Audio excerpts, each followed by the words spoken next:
बेटा यहाँ पे एक दो सर्कल्स की इक्वेशन दी है। पहले मैं आपको क्वेश्चन समझा देता हूँ। एक सर्कल की इक्वेशन बेटा ये है, x square plus y square equal to 1। और दूसरे सर्कल की इक्वेशन ये है, x square plus y square plus 8x plus 8y minus 33 equal 0। अब क्वेश्चन में ये पूछा गया है कि ऐसा सर्कल हमें बनाना है जो ये दोनों सर्कल्स को ऑर्थोगोनली कट करता है। और ऐसे बहुत सारे सर्कल होंगे, बट उन्होंने बोला है कि वो जो सबसे छोटा सर्कल होगा, smallest circle which cuts both these circles orthogonally, उसकी इक्वेशन क्या होगी ये बताना है।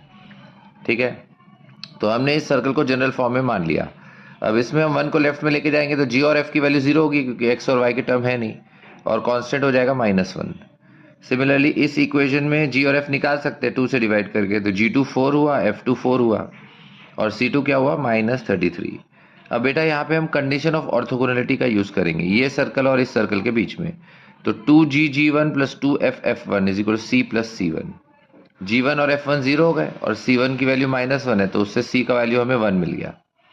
सिमिलरली फिर ये दोनों सर्कल्स पे ऑर्थोगोनलिटी लगाया, तो 2GG2 फिर 2FF2 is equal to C plus C2। G2 और F2 की वैल्यू पुट करी, C2 की वैल्यू पुट करी। अच्छा, C मैंने यहाँ से बेटा 1 निकाला था, तो वो वैल्यू 1 इसमें पुट करते हैं, तो इससे हमारे पास G प्लस F -4 आता है। अच्छा, दूसरे सर्कल का रेडियस का फॉर्मूला लगाएं, g square plus f square minus c का रूट, तो उससे √65 आता है। अब इसका डायग्राम थोड़ा सही तरह से बनाते हैं। पहले वाले सर्कल का सेंटर ओरिजिन था, रेडियस 1 था बेटा। दूसरे वाले सर्कल, ये जो सर्कल है, इसकी सेंटर की बात करें तो -4 है, यानी इसका सेंटर भी इसी लाइन पे, और इसका ये बड़ा सर्कल है क्योंकि इसका रेडियस √65 है, तो ये इस तरह से जाएगा। अब अगर हमें वो सर्कल निकालना है जो सबसे छोटा हो, स्मॉलेस्ट सर्कल, तो उसकी ये कंडीशन है कि उसका सेंटर इसी लाइन पे लाई करना चाहिए, जो लाइन इन दोनों के सेंटर्स को ज्वाइन कर रही है। तो यहाँ -4 ये y और x सेम है, ओरिजिन पे भी y और x सेम है, मतलब ये लाइन का इक्वेशन क्या हुआ, y इक्वल टू x। तो जो सर्कल हम निकाल रहे हैं उसका सेंटर -g-f इसी लाइन पे लाई करता है, y इक्वल टू x पे। मतलब बेटा -g-f सेम होगा, यानी g इक्वल टू f हो गया।